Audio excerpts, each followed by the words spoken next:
Uh, Nag-install kami ng ano, ang 3 horsepower na Daikin. Ito yung papalitan namin na ito yung sira na Panasonic. 3 horsepower, maliit yung condenser na.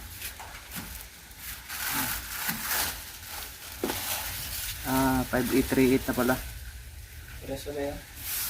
Mas malaki kunti ito. Yung tubo.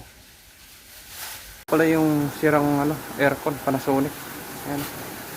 Binabalik na ni Madrid yung mga cover. Ito yung papalit namin, Daikin. Source power.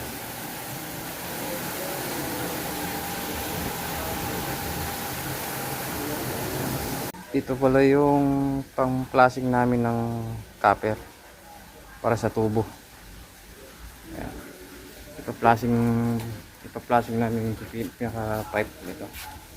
Tapos i-electric test namin. Ayan. Ito yung pinakamagandang pang-flashing. Cool Pro. Ayan. Daratod ni guys sa kuan. Corinthians. Dito tayo ng ano, dito. Ginawa natin dito. Nag-flashing tayo ng kanina. Na-flashing na natin. Tapos nag-leak na tayo ng 400 PSI. Kanina kasi 300. Ayan. Dinagdagan natin ng 200 PSI. Yan lang.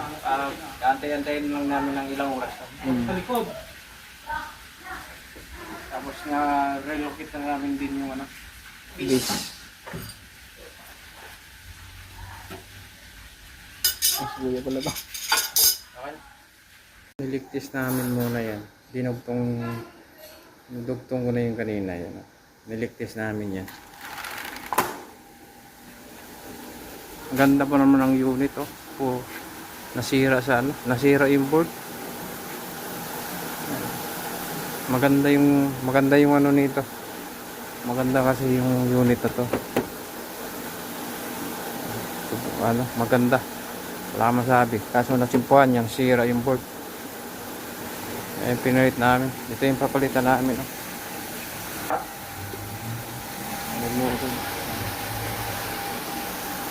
Daikin pala ito na thread speed.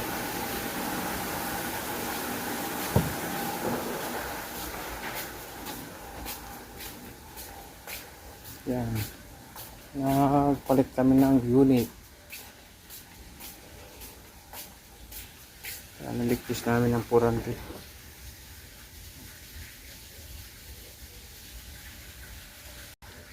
Kanina pa to. So walang pagbabago yung ano, pressure niya. Ganun pa rin. 500 PSI pa rin. So i-release na natin to. Binabacuum na naman ito. Shout out kay Madrid.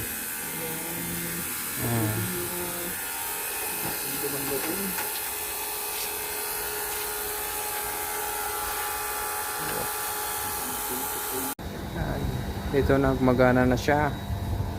Tapos yung amperahe nasa 11. Tapos yung karga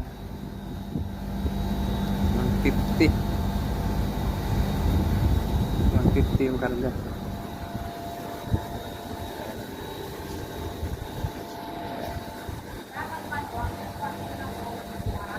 $32 pala yan.